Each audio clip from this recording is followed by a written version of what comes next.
एक आदमी, एक डेजर्ट, एक पार्सल और पार्सल के अंदर ऐसी चीज जो एक पूरी दुनिया को सेकंडों में उड़ा दे। सोचो, हिरोशिमा और नागासाकी जैसे शहर जो एक दिन में राख बन गए थे, 1945 में जिस टेक्नोलॉजी से ये हुआ था, उसका आज का वर्जन कितना पावरफुल होगा। और अगर ये सब एक वेब सीरीज में हो रहा है तो सोचो कहानी कितनी डेंजरस होगी। सीरीज का नाम है एटॉमिक, लेकिन सवाल ये है, क्या ये सिर्फ नाम का एटॉमिक है या कंटेंट में भी धमाका करेगा? चलो आज इसका पूरा पोस्टमार्टम करते हैं।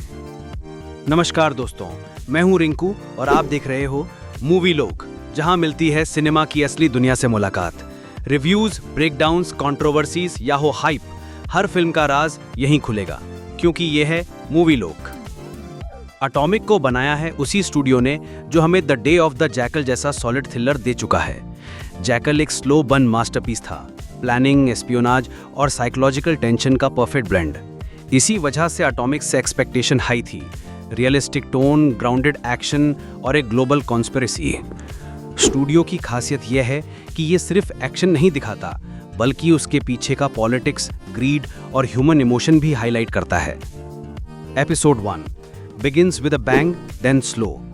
Opening scene, middle east desert.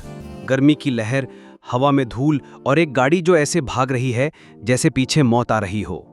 Hero एक ड्रग कार्टेल के लिए काम करता है, लेकिन मिशन के बीच में टेररिस्ट आ जाते हैं। शुरुआत में गोलियों की आवाज़, रियलिस्टिक कैमरा शेक और वो टेंशन जो आपको स्क्रीन के करीब खींच ले। Middle portion problem, pace slow हो जाता है, काफ़ी बातें, कम एक्शन। ट्विस्ट सीन, छोटा ब्लैक बच्चे का अपीयरेंस, इमोशनल, मिस्टीरियस और लगता है कि इसका फ्यूचर प्लॉट में बहुत बड़ा रोल होगा। Episode 2 plot explores. हीरो का टकराव होता है जेजे से, एक अनप्रेडिक्टेबल कैरेक्टर जो कभी दोस्त कभी दुश्मन लगता है। दोनों मिलकर 2 पार्सल्स चुरा लेते हैं जिसमें यूरेनियम फ्यूल होता है। यूरेनियम फ्यूल के बारे में simple fact, 25 kilo enriched uranium एक एटम बॉम्ब के लिए काफ़ी होता है। यहाँ 2 पार्सल्स मतलब डबल डेंजर। डेजर्ट में चेज, नैरो एस्केप्स और टैक्टिकल शूटिंग सीन्स बहुत एंगेजिंग हैं। क्लिफ हैंगर क्लियर है, कोई बड़ी पावर यूरेनियम के पीछे है और कहानी अब ग्लोबल लेवल पे खेलने वाली है। Uranium, history and danger facts.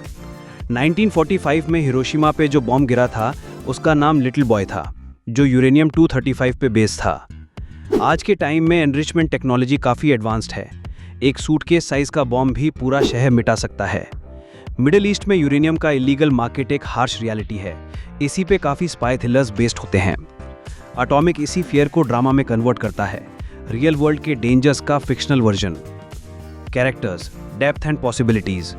Hero, अभी तक बैकग्राउंड क्लियर नहीं, लेकिन हिंट्स मिलते हैं कि वो एक्स मिलिट्री हो सकता है। जेजे, इस कैरेक्टर में वो क्लासिक स्पाई थ्रिलर अनप्रेडिक्टेबिलिटी है। कभी हीरो की जान बचाता है, कभी अपना एजेंडा पुश करता है।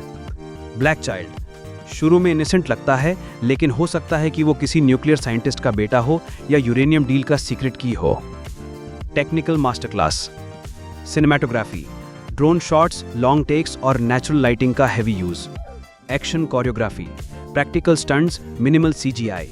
साउंड, गन फायर का punchy bass, ambient desert wind sound immersive लगता है। Costume and set design, cartel और टेररिस्ट आउटफिट्स में authenticity. Behind the scenes trivia, desert scenes Morocco में फिल्म हुए होने का स्ट्रॉन्ग चांस है। वहाँ का ओवर आज़ाद एरिया हॉलीवुड का डेजर्ट कैपिटल है। यूरेनियम कंटेनर्स के prop design real nuclear storage standards पे बेस लगते हैं।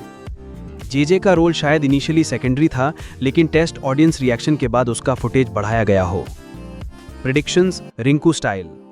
1, जेजे बिट्रे करेगा, 90% चांस। दूसरा, यूरेनियम का एक पार्ट ब्लैक मार्केट में चला जाएगा, जिससे फिनाले में हीरो को वर्ल्ड सेविंग मिशन मिलता है। तीसरा, ब्लैक चाइल्ड फिनाले में या तो हीरो को बचा लेगा या खुद सेक्रीफाइस करेगा। चौथा, सीरीज का एंड एक टीजर होगा सीजन 2 के लिए। Comparisons, genre mapping.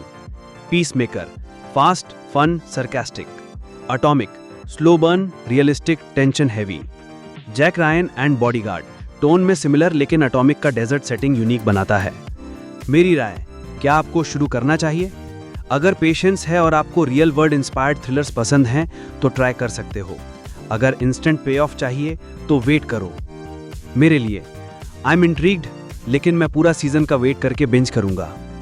अब यूरेनियम का क्या होगा, जेजे की लॉयल्टी किधर है और वो बच्चा, दोस्त या न्यूक्लियर डिजास्टर का ट्रिगर, ये सब मूवी लोग पे अगले रिव्यू में पता चलेगा।